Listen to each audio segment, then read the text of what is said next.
From broken to unstoppable, Coco Gauff served transformation that shocked the tennis world.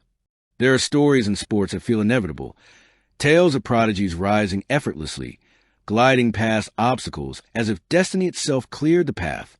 But Coco Gauff's story is not one of those. Hers is a story forged in turbulence, in doubt, in the heavy silence between failures. It is a story of a serve once labeled broken, mocked by critics, feared by fans, and magnified by global scrutiny. And yet it is also the story of how that very weakness became her greatest weapon. This is a transformation that redefined Coco Gauff and sent shockwaves to the entire tennis world. The breaking point, when a serve became a curse. Before she was a Grand Slam champion, before she was a global icon, Coco Gauff was a teenager with one glaring flaw. Her serve. The world saw it unravel live on television. The double faults, the erratic tosses, the tense shoulders, the expression that betrayed frustration she tried to hide. Every time the ball left her hand, you could hear an entire stadium inhale sharply. Commentators dissected it. Fans debated it. Critics weaponized it. And Coco felt it. She once walked off court after a painful loss, hearing the whisper of a pundit behind her. If she doesn't fix that serve, she'll never win another big match. It stung. Not because he was cruel, but because it echoed thoughts she was already battling. She was young, talented, explosive, yet haunted by emotion that refused to stay consistent. It wasn't simply a mechanical flaw. It was emotional, psychological, a ghost that followed her to every stadium. The serve that once defined her promise now defined her limits. The hidden struggle, what no one saw. Behind the highlight reels of magazine covers, Coco was fighting an invisible war. She would stay long after practice ended, serving into the evening until shadows stretched across the baseline. But the more she practiced, the more the motion slipped away from her. Overthinking turned into tension. Tension turned into fear. The worst part wasn't the technical error. It was a feeling of betrayal, as if her own body had turned against her.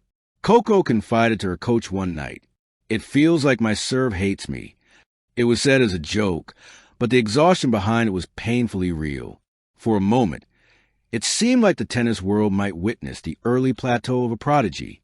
But Coco Gauff wasn't built for surrender. She was built for transformation. The turning point, an unlikely phone call.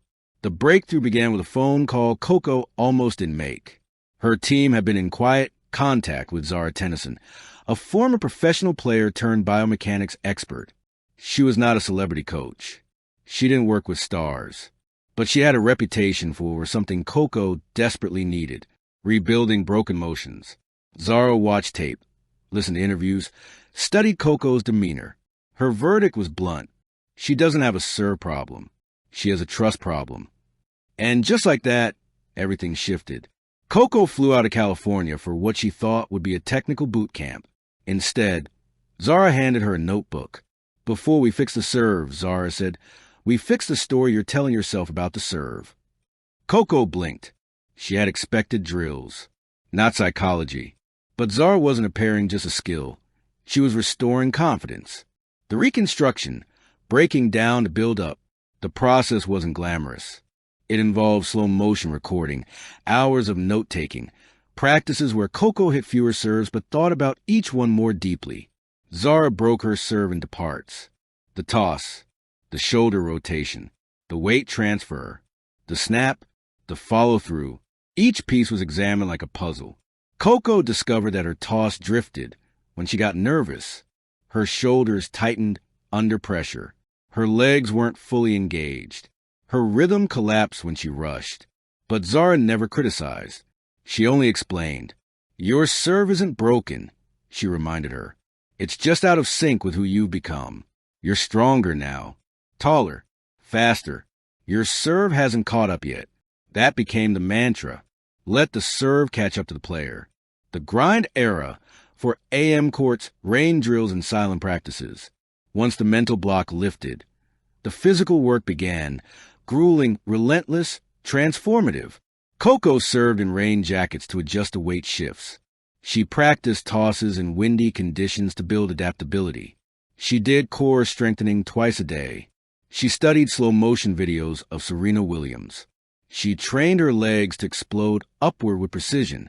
Sometimes she and Zara practiced in complete silence. No words, no corrections, no music, just motion. Zara wanted Coco to learn the feel of the serve, not the theory. There were nights when Coco collapsed onto the bench and whispered, "It's too much." But Zara always replied, "This is what becoming unstoppable feels like." Coco believed her.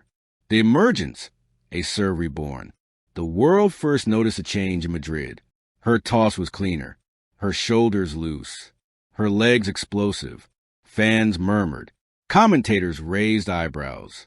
But the real moment came at Roland Garros, in the fourth round, under a sun that made the clay glow. Facing a top 10 opponent known for punishing second serves, Coco stood at the baseline like a different athlete. The camera caught her expression, calm, steady, almost serene. She bounced the ball. She inhaled. She served. Ace, 119 miles per hour. Down the tee. The stadium erupted.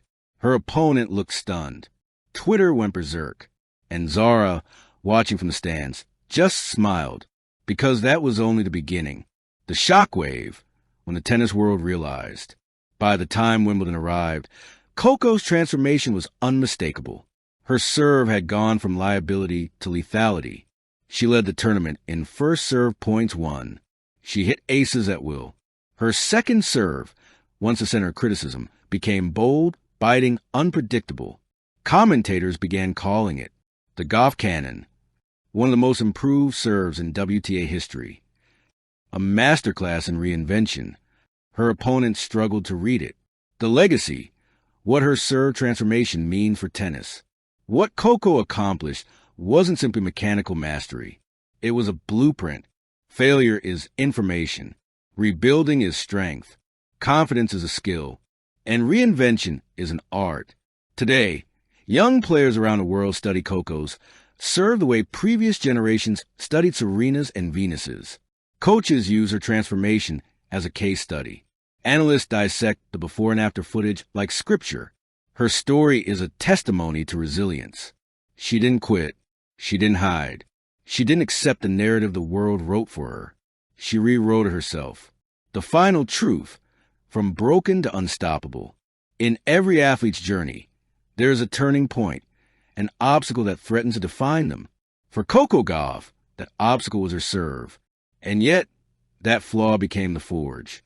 The struggle became the school. The pain became the blueprint. The rebuilding became the revolution. Today, when she steps onto the court and unleashes that now iconic serve, it represents so much more than points won. It represents grit, patience, courage, reinvention, and a refusal to surrender. Coco Gauff turned a weakness into a weapon. She transformed broken into unstoppable. And in doing so, she shocked the tennis world and inspired an entire generation. Thank you for watching. Please don't forget to hit the subscribe button, like and share. Till next time.